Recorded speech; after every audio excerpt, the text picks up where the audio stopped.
Good boy. I knew if I pulled on the leash and said, come on towards the door, you'd flop down. Okay, today is the Feast of Our Lady of Sorrows. And our two readings are from the Gospels of John. The two of the, probably more than two possible readings are, of course, Gus is going to get up now, from the Gospel of John and the Gospel of Luke. First we hear of Simeon telling Mary that that Jesus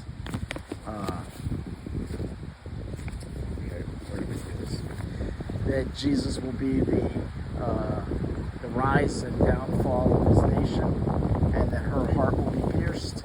And then in the other gospel possibility, we hear about how Mary is at the foot of the cross and has watched all of Jesus' sufferings. One interesting thing today is we have what is called the sequence, and there are multiple sequences, and a sequence is a prayer. It's sung, a hymn, and I believe there's at least a sequence in Lent or Advent, possibly one at Pentecost. Actually, the one that I like to think is at Pentecost, but I noticed in the reading today that there is a sequence today. And it's called the Stabat Mater. I'm sure I'm mispronouncing that. But it goes a little like this. At the cross, her station keeping, stood the mournful mother weeping, close to Jesus to the last. Though her heart his sorrow sharing, though his heart all his bitter anguish bearing, now at length the sword had passed. Oh, how sad and sore distressed was that mother, highly blessed, of the soul begotten,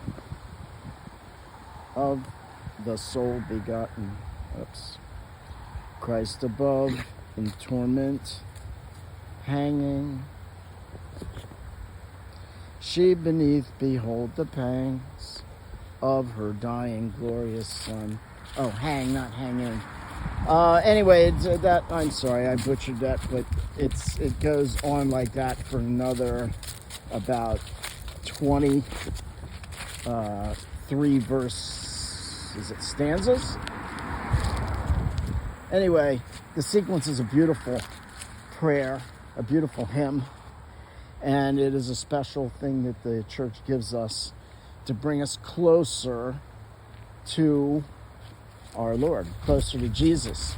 Because whenever we meditate, whether it's on a picture, or whether we meditate on the crucifix,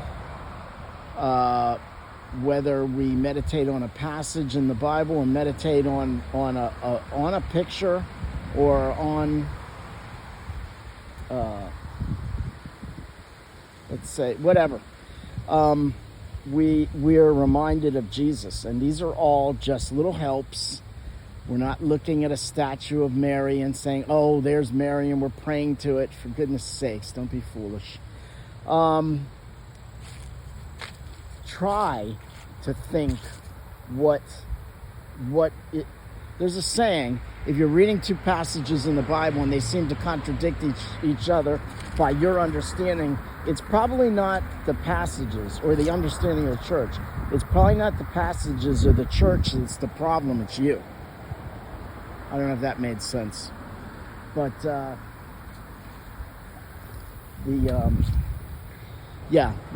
things, having the sequence, this beautiful, beautiful hymn to meditate on, and to let us reflect on all the suffering of Mary's heart, the suffering, the sorrow that she went through being with her son while he did everything for us, while he gave all, while he went through his passion for us. And his mother had to endure that. Could a mother say, don't do something to her son? Could a mother ask her son not to do something? Yes. But she said, no, do it. This is God's plan. Mary always says fiat to God. And she just stayed with Jesus and endured those sorrows and that suffering with him. So today,